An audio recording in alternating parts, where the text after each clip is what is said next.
ब्राह्मण देवता, हम माता आदि शक्ति के तृतीय स्वरूप की कथा सुनने के लिए अति आतुर हैं।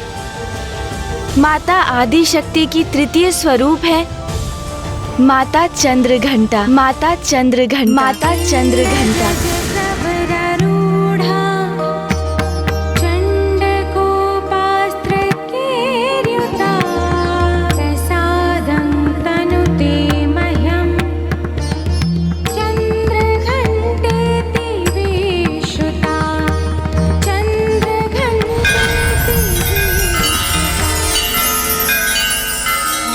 नवरात्रि के तृतीय दिवस अर्थात आज के दिवस माता चंद्रघंटा की पूजा होती है।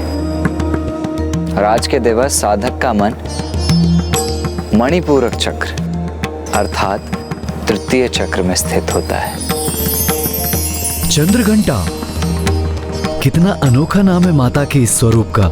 महाराज, माता चंद्रघंटा का ललाट अर्धचंद्र के टीके से सुशोभित है, इसलिए इन्हें चंद्रघंटा कहा जाता है।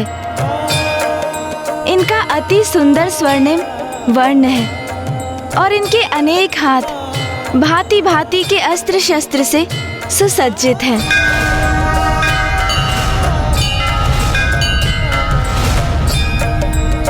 ब्राह्मण देवता, आपने हमें ये तो बता दिया कि माता के इस स्वरूप के नाम में चंद्र का समावेश क्यों हुआ, किंतु उनके नाम में घंटा शब्द के जुड़ाव का क्या अभिप्राय है? इस प्रश्न का उत्तर देने हेतु मुझे आपको माता चंद्रघंटा स्वरूप के उजागर होने की कथा सुनानी होगी। ब्राह्मण देवता, कृपया करके ये कथा सुनाइए। माता पार्वती और महादेव का विवाह संपन्न हुआ और विधि विधान के अनुसार माता पार्वती की अपने मायके से विदाई हुई।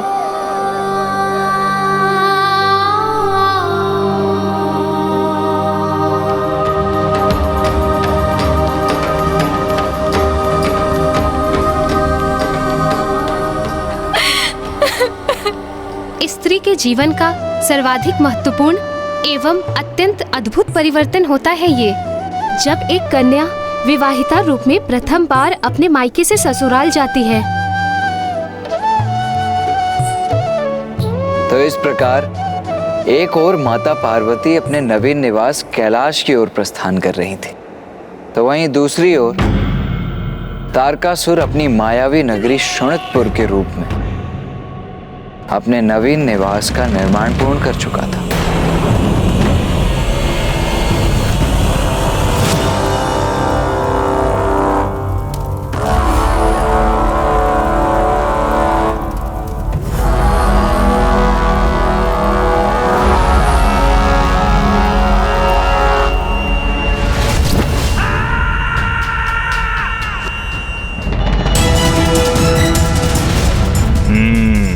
उचित है, श्रेष्ठतम है मेरा ये मायावी नगर और मेरा ये भवन, जिसकी माया किसी को भी भ्रमित कर सकती है। मेरा सिंहासन सर्वथा सुरक्षित है, कोई नहीं पहुंच सकता मुझ तक। महाराज, आपके लिए एक शुभ समाचार है। अभी नहीं अट्टासुर, बाद में बताना। आज अति आनंदित हूं मैं, क्योंकि आज मेरे शोणितपुर का निर्माण संपन्न हुआ है। इतनी कठिनाई से यह समाचार लाया हूँ और महाराज ने सुना भी नहीं।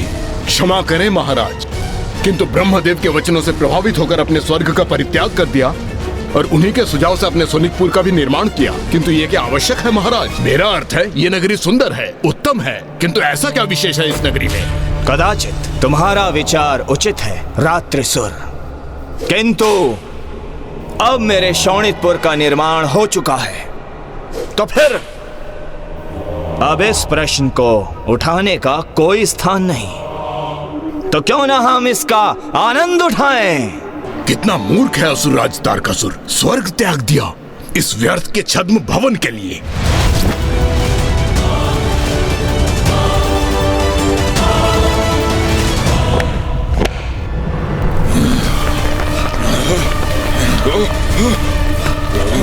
अरे ये क्या हुआ?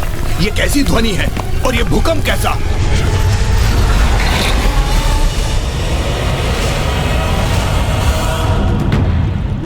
मदिरा, ये तो अत्यंत अद्भुत प्रवाह है मदिरा का। आनंद आएगा अब।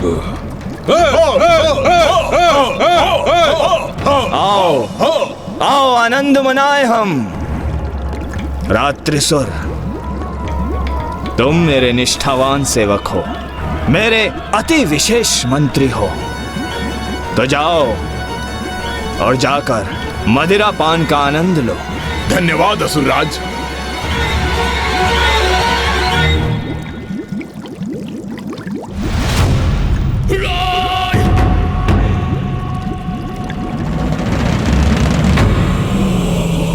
एक और तारकासुर अपने नवीन निवास शोणितपुर के निर्माण की प्रसन्नता में डूबा था, तो वहीं दूसरी ओर माता पार्वती महादेव के संग उनके निवास कैलाश पहुंची, जहां अब उनके समक्ष चकित कर देने वाला दृश्य था। देवी पार्वती, अपने दाहिने पांव से कलश को झुकाकर अपने नवीन आवास में प्रवेश कीजिए।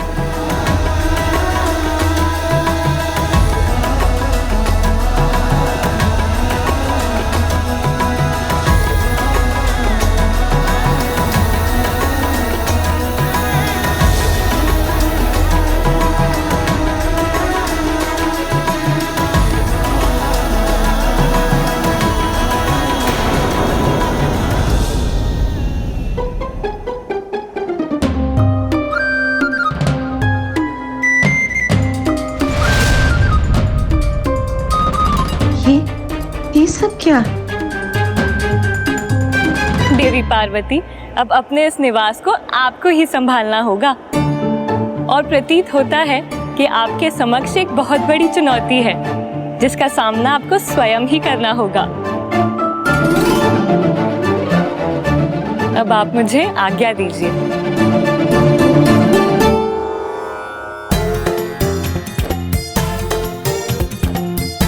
माते, माते। किंतु ये जल तो स्वच्छ नहीं है। नहीं माते, पानी तो ऐसा ही देता होना चाहिए माते, दे दिए। तोतला जी, आप समझे नहीं, माता को जल नहीं चाहिए। उती तो फिर। स्वामी, मुझे ज्ञात है पार्वती, तुम यात्रा से थक गए होंगे, इसलिए अब थोड़ी देर विश्राम कर लो।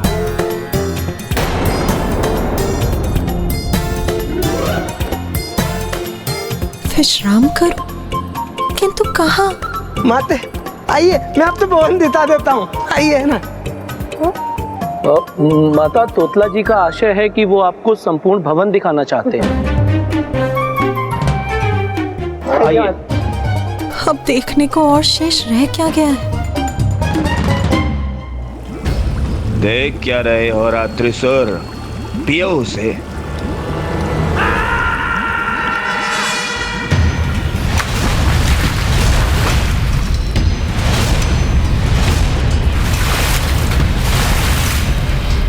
मदिरा पान तो मैं भी करूंगा। रुको अट्टासुर, अपनी बारी की प्रतीक्षा करो। कार्य सभी मैं करूं, और विशेष रहे ये रात्रिसुर मदिरा पान का आनंद ले। महाराज मुझे एक तुच्छ सेवक के समान ही समझते हैं, जो बस प्रतीक्षा ही करे अपनी बारी की।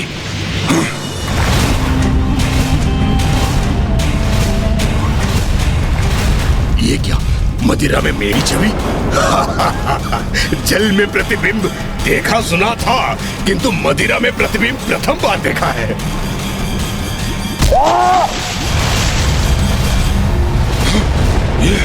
ये क्या हुआ? ये तो मदिरा में ही समाहित हो गया।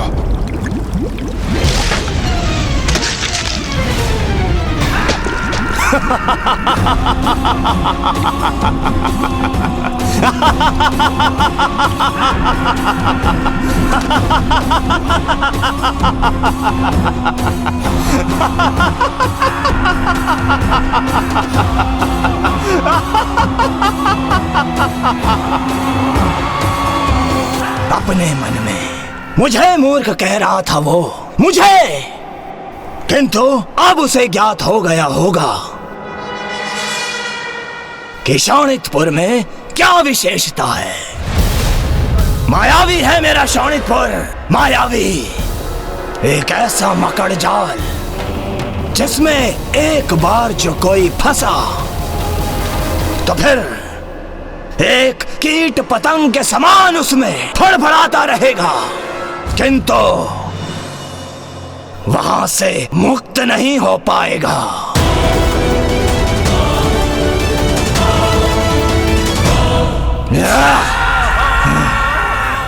अट्टासुर, क्या समाचार देने वाले थे तुम मुझे? महाराज, यही ना कि महादेव और देवी पार्वती का विवाह संपन्न हो चुका है और वो कैलाश पर्वत की ओर प्रस्थान भी कर चुके हैं, किंतु मात्र कैलाश जाने से क्या होगा? अरे पुत्र तो प्राप्त नहीं हुआ है ना, और वो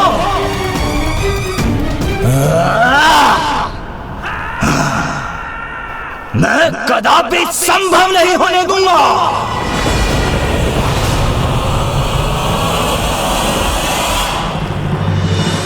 तो क्या तारकासुर के पास महादेव और माता पार्वती के विवाह का समाचार पूर्व से ही था?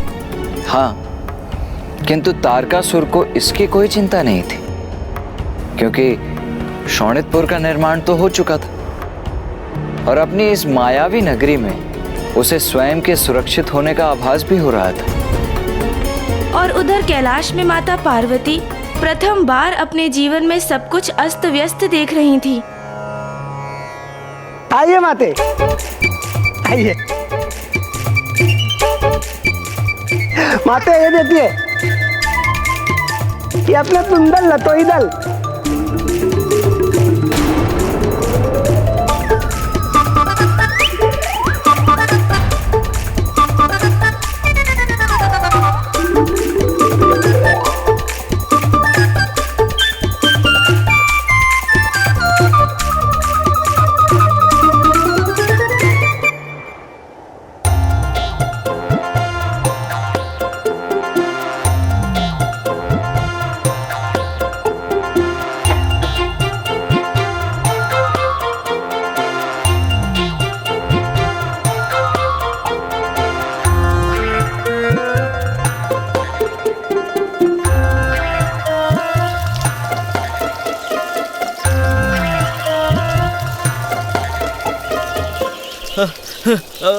माता, आपके लिए मैं फल लाऊं?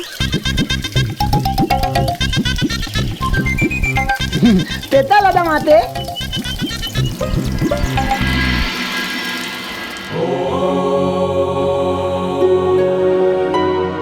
इन सब के मध्य स्वामी ध्यान मग्न है। स्वामी,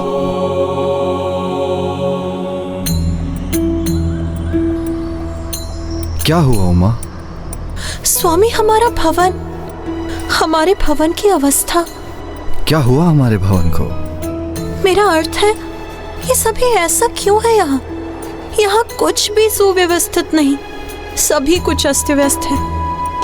इतनी धूल एकत्रित है यहाँ, और रसोई गृह में पात्र भी छिन्न भिन्न है, और इतना मैला है वहाँ। ऐसा प्रतीत हो रहा है कि कितने समय से उसे किसी ने बुहारा तक नहीं, और रसोई घर में भोजन नहीं है, स्वच्छ जल नहीं है, और सभी का वो तो अपनी इच्छा अनुसार जहां तहां निद्रा में लीन। तो ये है आपकी चिंता का कारण? हाँ स्वामी। प्रिय, बाहर से मलिन प्रतीत होने वाला भीतर अपार सुंदरता को जन्म दे सकता है। कमल पुष्प भी कीचड़ में ही फलता फूलता है और खिलकर अपनी सुंदरता बिखेरता है। मैं तो व्यवस्था अव्यवस्था की विचार आभास दोनों से ऊपर हूँ, किंतु यदि आपकी चिंता यह है कि आप विश्राम कहाँ करेंगी? विश्राम, निद्रा, उसका तो विचार भी नहीं है मेरे मन में। आपने मेरी चिंता ध्यान से नहीं सुनी स्वामी। पार्वती, मैं तो यहाँ इस वृक्ष के नीचे ही वास करता हूँ, किंतु मैं आपकी चिंता अवश्य समझ सकता हूँ और उसका निवारण करने हेतु मैं अभी नंदी को आदेश देता हूँ कि वो आपके लिए एक विशेष कक्ष का निर्माण करे। और अब आप भी इन व्यर्थ के विचारों को त्यागिए उमा। और मेरे साथ यहाँ बैठकर ध्यान करने का प्रयास करिए, क्योंकि ध्यान करने से सभी चिंताएं स्वतः मिट जाती हैं। नहीं स्वामी, आपका ध्यान अत्यंत महत्वपूर्ण है, किंतु जो मैं कह रही हूँ वो भी अत्यंत महत्वपूर्ण है। और नंदी जी जो कर सकते हैं वो मुझे ज्ञात हो चुका है, और मैं ये भी समझ चुकी हूँ अब जो कुछ भी करना है मुझे स्वयं ही करना है।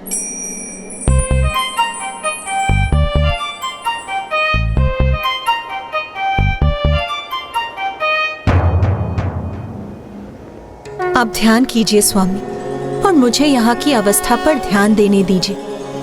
यहाँ अब सब कुछ मुझे ही उचित करना होगा।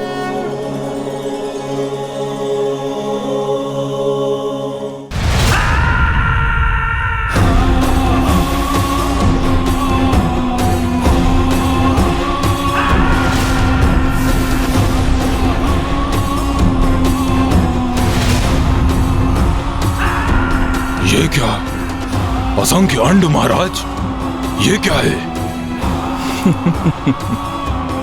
वृद्ध हो गए हो तुम मट्टासुर, इसलिए ये समझने में असमर्थ हो कि ये मेरे नवीन असुर हैं। ये कैसे असुर महाराज, जिनके ना हाथ हैं, ना पांव हैं और ना ही मुख है? तन से ही नहीं, मन से भी वृद्ध हो चले हो तुम मट्टासुर। अभी अंडे से बाहर आने वाले नवजात असुर हैं ये।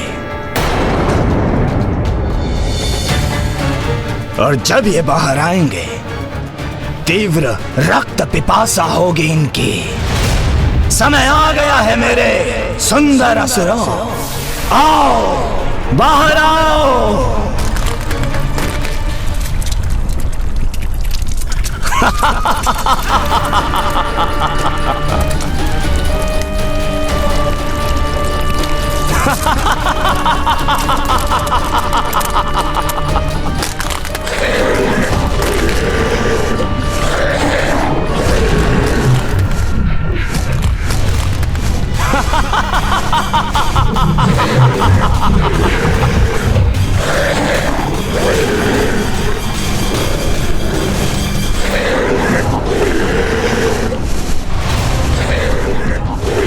देखो, मेरे नवीन स्वामी भक्त असुर हैं ये। जाओ, पूर्ण करो अपने जीवन का उद्देश्य। आक्रमण करो कैलाश पर्वत पर, अंत करो देवी पार्वती का।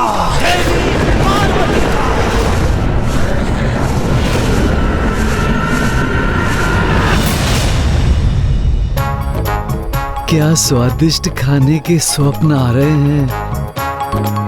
अरे, स्वप्न में भी तुम्हारे स्वभाव की तुच्छता नहीं गई। स्वप्न भी देखा तो मात्र इसी का।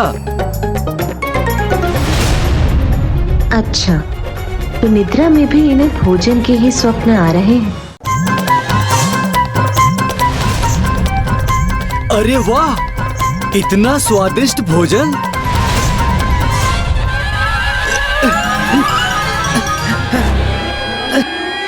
रुक जाओ, कोई आगे नहीं बढ़ेगा, कोई इस भोजन को स्पर्श नहीं करेगा। क्या हुआ माता? सब कुशल तो है ना?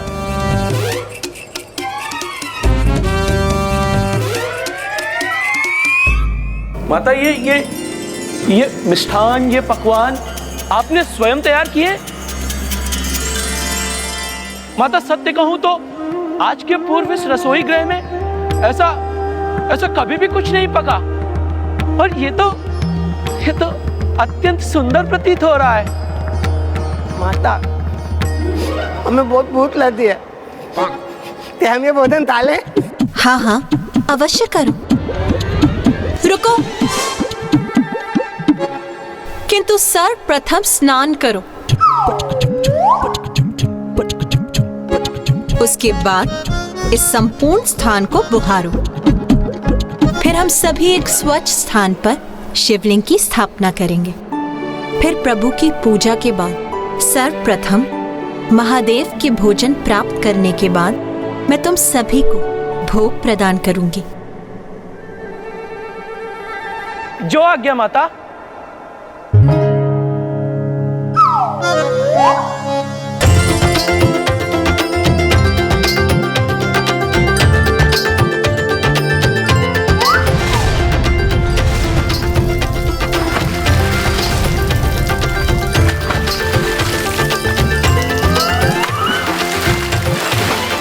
यदि मैंने इन गणों को अपना कार्य संपन्न करने की प्रतीक्षा की तो कदाचित मुझे अनंत काल तक ही प्रतीक्षा करनी होगी।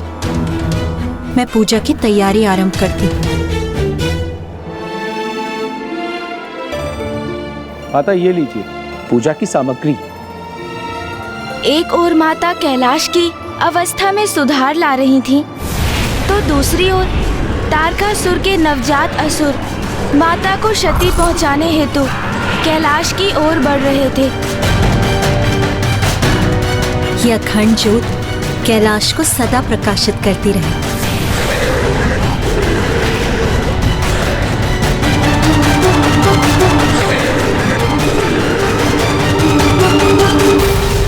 तो क्या तारकासुर के वे नवजात असुर माता को क्षति पहुंचाने में सफल हो गए थे ब्राह्मण देवता?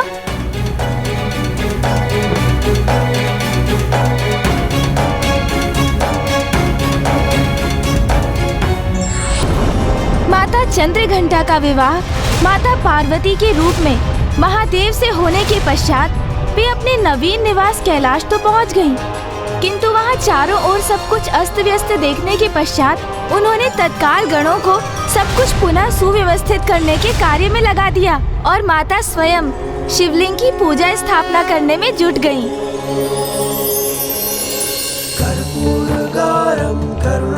माता संसार सारम भुजगेंद्रहारम सदा वसंतम हृदयारविंदे भवं भवानि। माता ये लीजिए पूजा की सामग्री। एक ओर माता कैलाश की अवस्था में सुधार ला रही थीं, तो दूसरी ओर तारकासुर के नवजात असुर माता को क्षति पहुंचाने हेतु कैलाश की ओर बढ़ रहे थे। ओम नमः शिवाय, ओम नमः शिवाय। यह अखंड ज्योत कैलाश को सदा प्रकाशित करती रहे और मेरे निवास से अंधकार और बुरी शक्तियों को सदा दूर रखे।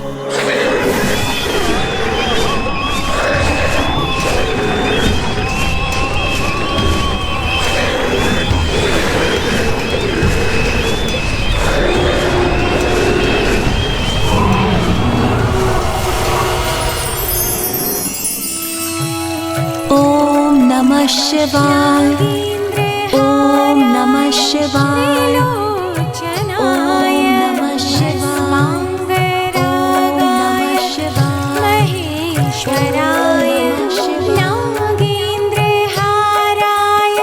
त्रिलोचनाय भस्मांगरागाय महेश्वराय नित्याय शुद्धाय दिगंबराय तस्मै नाकाराय नमः शिवाय।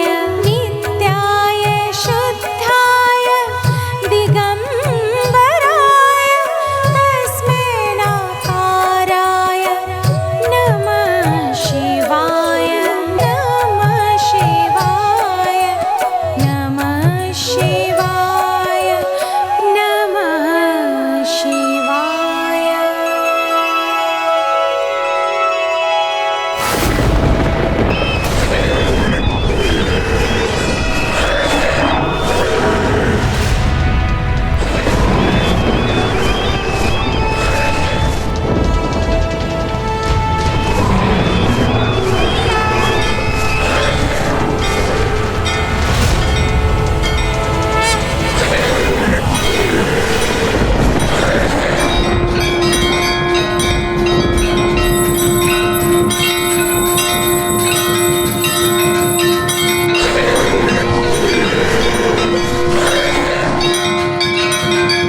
गृह में सद्गृहिणी प्रातः और सायंकाल नियमित रूप से घंटा बजाकर ध्वनि उत्पन्न करती है, उस गृह से सभी प्रकार की बुरी शक्तियां दूर रहती हैं। यही माता ने भी किया। उन्होंने फिर घंटे की ध्वनि से कैलाश में अब तक व्याप्त समस्त नकारात्मक ऊर्जाओं को दूर किया, और इसलिए माता के तृतीय स्वरूप का नाम है माता चंद्र घंटा। माता चंद्र घंटा नारी की उपस्थिति की महत्व की प्रतीक है, जिससे भवन मात्र भवन न रहकर गृह बनता है। और माता के कैलाश आने के पूर्व महादेव एक तपस्वी का जीवन व्यतीत कर रहे थे। माता ने ही उन्हें वन गृहस्थ आश्रम की ओर अग्रसर किया, जिसके अनुरूप उनके निवास और उनके जीवन को व्यवस्थित किया और कैलाश को अखंड ज्योति से प्रकाशित किया। इतनी तपस्या के उपरांत माता को महादेव का साथ प्राप्त हुआ था, किंतु वास्तव में तो उनके तप का सुफल तो माता के रूप में महादेव को ही प्राप्त हुआ था। अब माता के जीवन का तृतीय चरण आरंभ हो चुका था। माता का ये रूप परम शांतिदायक और कल्याणकारी है। इनका ध्यान हमें लोक और परलोक दोनों में ही सुख सद्गति प्रदान करता है। देवी चंद्र घंटा की आराधना से साधक में वीरता निर्भयता के साथ साथ सौम्यता और विनम्रता का भी विकास होता है। माता चंद्र घंटा का ध्यान करने से साधक का तृतीय चक्र अर्थात मणिपूरक चक्र जागृत होता है।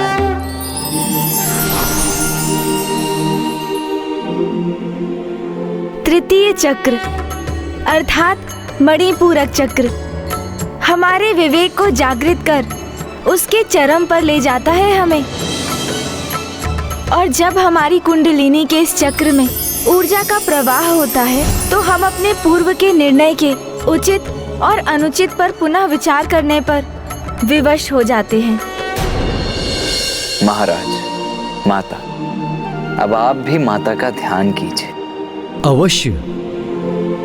पिंडजज प्रवरारूढ़ा चंडकोपास्त्र केर्युता प्रसादं तनुते मह्यं चंद्रघंटेति विश्रुता।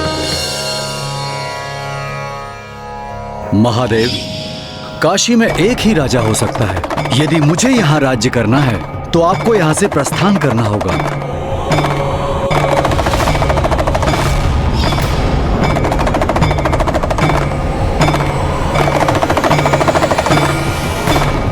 क्या हुआ महाराज? आप कुशल तो हैं?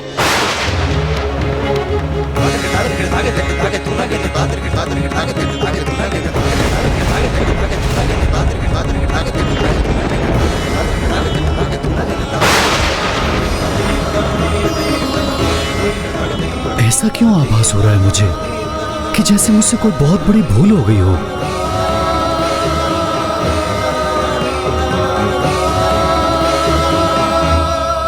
अब हम माता की आरती करेंगे।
चंद्र और रूप अलौकिक हे माँ चंद्र घंटा। घंटे की नाद से पाप विनाश हरती सारी विपदा है माँ, हरती सारी विपदा है माँ, हरती सारी विपदा। कल प्रातः हम माता के चतुर्थ स्वरूप की कथा सुनेंगे। चतुर्थ स्वरूप अर्थात चतुर्थ दिवस। हर दिवस के साथ मुझे ज्ञान के साथ ग्लानि का आभास क्यों हो रहा है?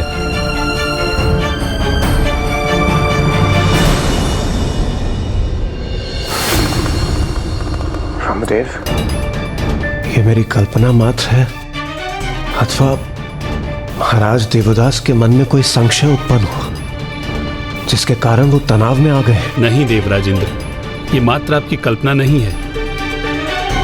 जैसे जैसे महाराज देवदास के चक्र जागृत हो रहे हैं और वो देवी पार्वती और महादेव के भिन्न भिन्न कथाओं का श्रवण कर रहे हैं, उनके भीतर जागरूकता का प्रवाह हो रहा है। ये जितना शीघ्र हो उतना ही उचित है। मुझे तो मात्र यही आशा है कि जब तक उन्हें सत्य का, अपने कृत्य के परिणाम का पूर्ण बोध हो, सृष्टि के लिए अधिक विलंब ना हो चुका हो।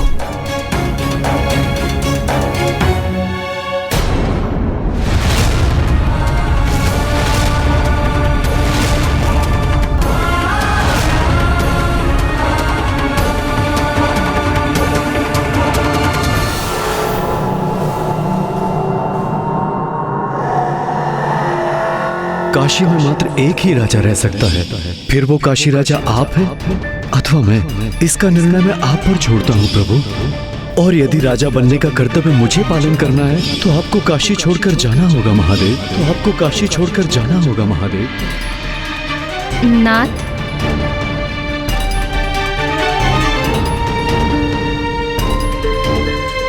नाथ, मैं पूजा के समय से देख रही हूँ आप बहुत तनावग्रस्त प्रतीत हो रहे हैं। सब कुशल तो है ना?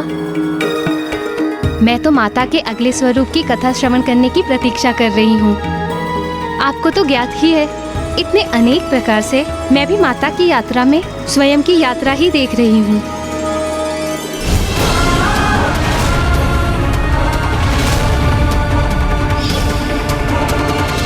आज जीवन में मुझे पहली बार आभास हो रहा है कि जैसे मुझसे कोई भूल हुई है।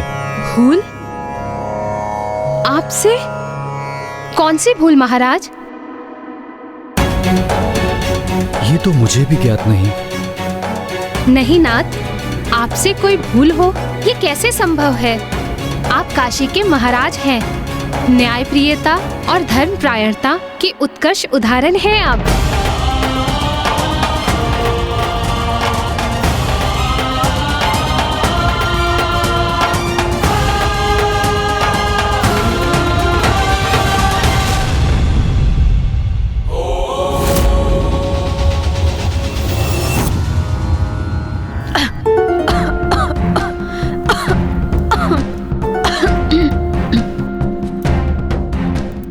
माता आदिशक्ति, मुझे शक्ति दीजिए कि मैं यहाँ बंदी रहने की अपार पीड़ा सह सकूं।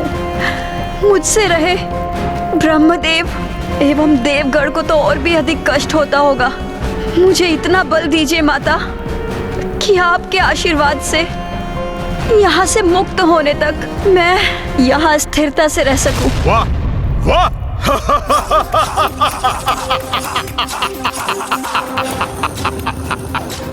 वेद माता, बड़ी निस्वार्थ प्रार्थना की है तुमने। वेद की देवी, सुनो मेरा सुझाव। देवताओं की चिंता छोड़ो और अपनी चिंता करो, क्योंकि तुम्हें मुक्त कराने यहां कोई नहीं आएगा, ना वो देवता और ना ही तुम्हारी आदि शक्ति माता। मुझे विश्वास है माता पर, इसलिए मुझे अपनी कोई चिंता नहीं। किंतु तुम अवश्य अपनी चिंता करो दुर्गमासुर। तुम्हारे पास जो समय है उसका सदुपयोग करो, क्योंकि तुम्हारा अंत निश्चित है। क्योंकि यदि माता यहाँ नहीं पहुंची तो अवश्य उसके पीछे कोई बड़ा कारण है।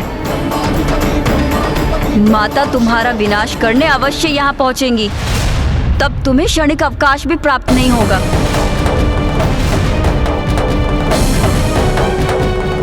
आदि शक्ति नमो नमः, रक्षा कीजिए माता। बड़ा दम है ना इन्हें अपनी माता की शक्ति का। तो मैं भी देखता हूँ कब यहाँ पहुँचती है और क्या करती है। प्रथम पूज्य गणेश जी और देव सेनापति कुमार कार्तिकेय नवरात्रि की चतुर्थी की पूजा आरंभ करने ही वाले हैं। हमें भी तैयारियां प्रारंभ करनी चाहिए। ब्रह्मदेव, नारायण, वेद माता के बिना हम देवता निरंतर अशक्त और लाचार होते जा रहे हैं। और गणेश जी और कुमार कार्तिकेय माता की कथा सुना रहे हैं।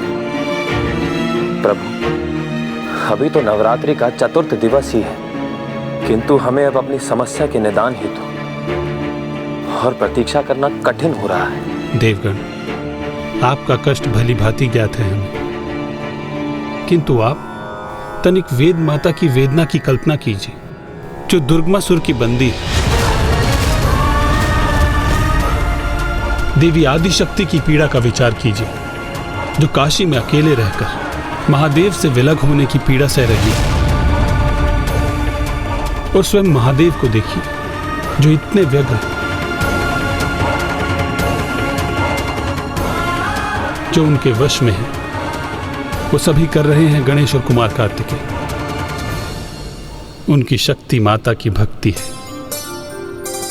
आप भी माता में अपना विश्वास स्थिर रखिए और पूर्ण भक्ति भाव से नवरात्रि पूजन संपन्न कीजिए और विश्वास रखिए, भक्त की भक्ति कभी असफल नहीं होती। मुझे क्षमा कर दीजिए ब्रह्मदेव। नारायण, मैं हताश और निराश हो रहा था, इसलिए क्षण भर के लिए अपना धैर्य खो बैठा।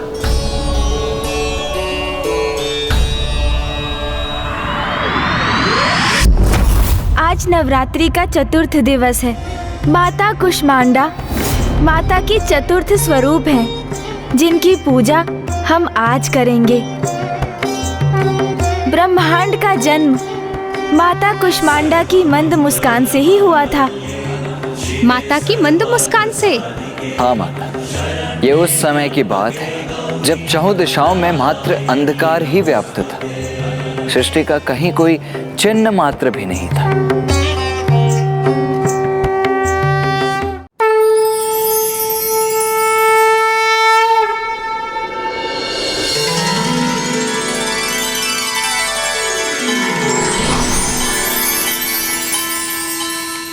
चंद्र भी पूर्ण हो गया, माथे की शोभा, त्रिलोचन भी काल की जग में लागे अलौकिक है आभा।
स्त्री प्रतीक है एक सुखी संपन्न परिवार का, और माता के लिए परिवार तो पूरी सृष्टि थी। इसलिए महादेव के साथ उनकी हंसी और मुस्कान ने अंधकार को दूर कर एक नवीन सृष्टि को जन्म दिया।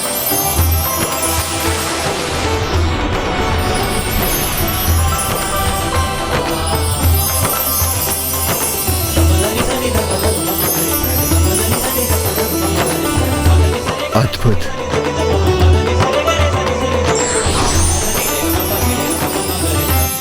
माता ने अपनी मंद मुस्कान से संपूर्ण सृष्टि को प्रकट कर दिया था। पृथ्वी, ग्रह, सूर्य, तारे, आकाश गंगा। किंतु सृष्टि को जीवन हेतु सूर्य देव के प्रकाश की आवश्यकता थी, तो माता ने स्वयं को सूर्य के मध्य स्थित किया और उनकी जीवनदायिनी ऊर्जा और प्रकाश की स्रोत बने।